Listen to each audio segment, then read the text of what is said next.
Salam sejahtera Malaysia, denyut nadi suara rakyat bergema di channel ini. Jangan lupa tekan butang subscribe, like dan share. Malaysia kita punya, cintai Malaysiaku, kita jaga kita.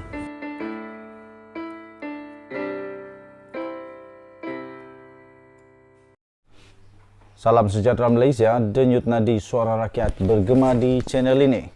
Tuan-tuan dan puan-puan yang dihormati sekalian, kita sudah pun mengetahui bahawa Idrus Harun, iaitu AG Malaysia, yang baru saja diperkenankan oleh Seri Paduka Baginda Yang di-Pertuan Agong untuk menjadi AG Malaysia bagi tempoh 6 bulan yang akan datang sekali lagi.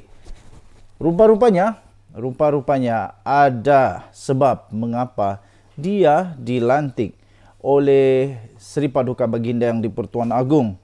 Itu dinyatakan sendiri oleh Azalina Osman. Idrus dilantik semula kerana mungkin ada kerja yang belum selesai. Demikian kata Azalina. Menteri di Jabatan Perdana Menteri, Undang-Undang dan Reformasi Institusi, iaitu Datuk Seri Azalina Osman Said berkata, beliau tidak terlibat secara peribadi di dalam pelantikan semula Peguam Negara, iaitu Tan Sri Idrus Harun. Beliau berkata Peguam Negara hanya bertanggungjawab kepada Perdana Menteri dan bukan kepadanya sebagai Menteri Undang-Undang dan Reformasi Institusi.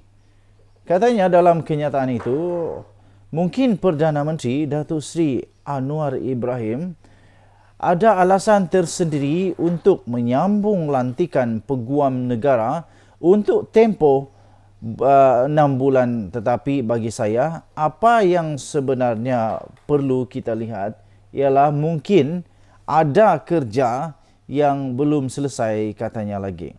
Azalina berkata demikian pada satu sidang media selepas beliau merasmikan satu pelancaran program celik kewangan klinik insolvensi dan klinik bantuan guaman di Kota Tinggi hari ini, ketika beliau diminta untuk mengulas tindakan sesetengah pihak di media sosial yang mempersoal penglibatan beliau dalam pelantikan semula Idrus Harun.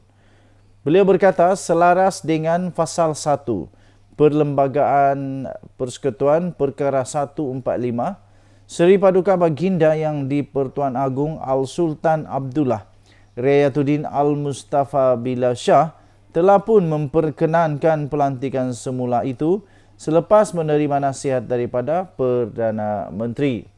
Semalam, Ketua Setiausaha Negara Tan Sri Muhammad Zuki Ali telah mengumumkan Idrus Harun dilantik semula sebagai Peguam Negara untuk tempoh selama 6 bulan lagi berkuat kuasa 6 Mac ini.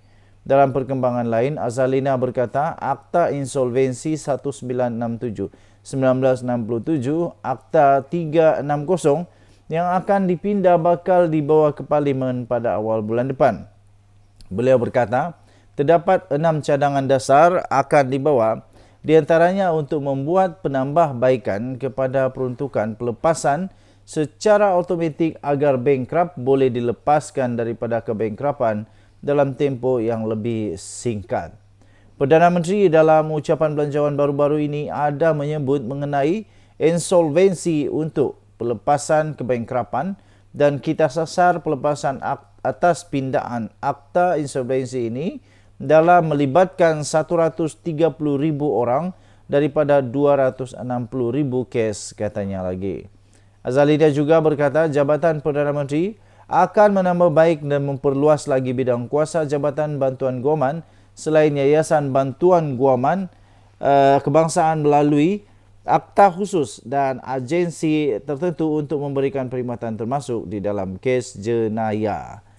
Tuan-tuan dan puan-puan yang dihormati sekalian, kita berdoa semoga Idrus Harun, iaitu AG Malaysia yang baru yang diperkenankan oleh di-Pertuan Agong, akan menjalankan tugasnya sehingga tugas itu selesai, sehingga kerja itu selesai. Ada misteri di sebaliknya, kita akan rungkai perlahan-lahan. Denyut nadi suara rakyat bergema di channel ini. Bye-bye. Salam sejahtera Malaysia, denyut nadi suara rakyat bergema di channel ini. tuan-tuan dan puan-puan yang dihormati sekalian. Kerajaan perpaduan sekarang ini ternyata memang mau berusaha untuk membantu rakyat yang sedang dalam tekanan hidup kerana kos sara hidup yang sudah meningkat dan pelbagai lagi tekanan-tekanan yang lain. Walaupun banyak inisiatif yang sudah dilakukan oleh kerajaan perpaduan ini, timbullah pihak-pihak tertentu yang menggunakan banyak sekali taktik-taktik kehabisan modal. Taktik-taktik sudah kehilangan modal, tak ada apa lagi nak dicakap, terpaksa pakai taktik-taktik yang lucu kadang-kadang. Termasuklah Menu Rahmah. Menu Rahmah satu inisiatif tanpa modal yang sebenarnya sangat bagus, yang membuatkan PAS seperti hilang akal.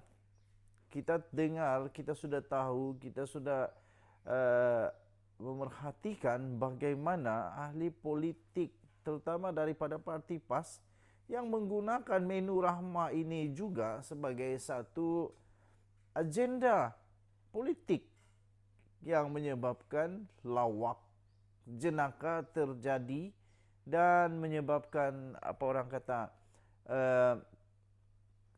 kontroversi isu yang melanda.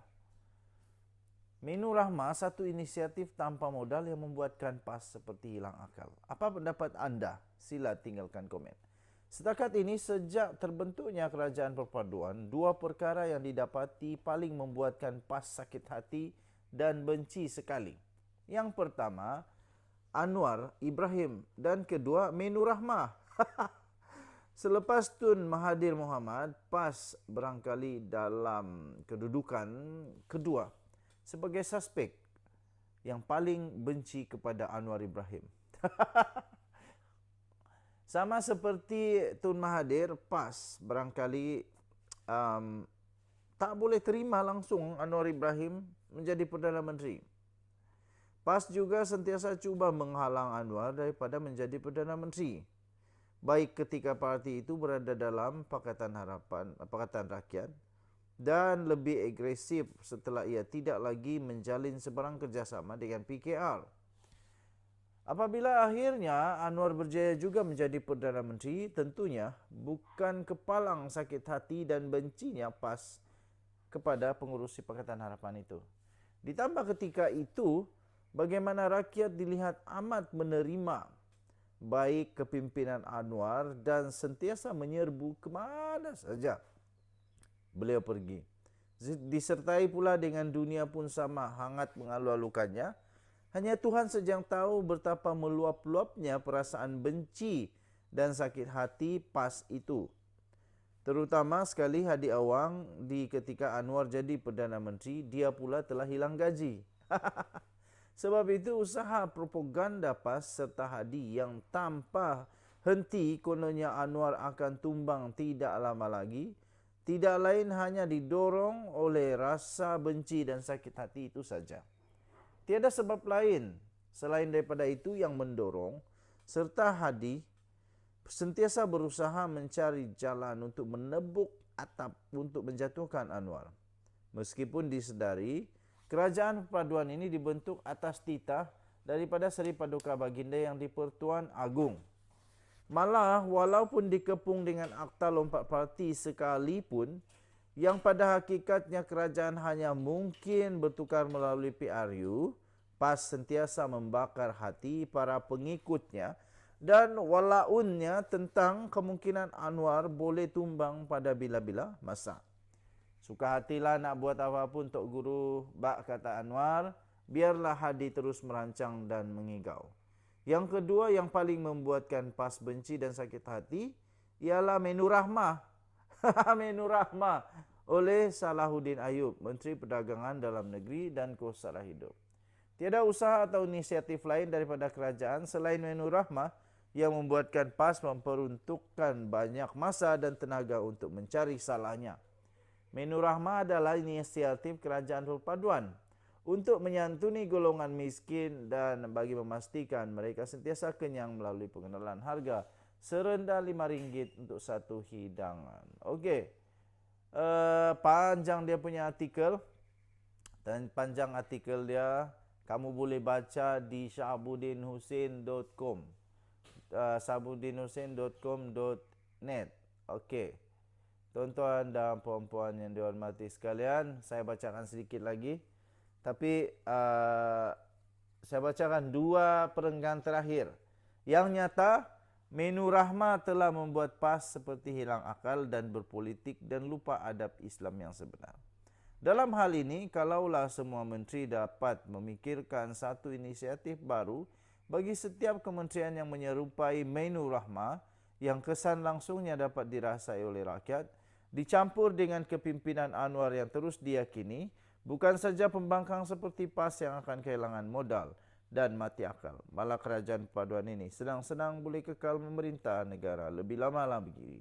Ditulis oleh Syahabuddin Hussein, 3 Mac 2023. Denyut nadi suara rakyat bergema di channel ini. Bye-bye.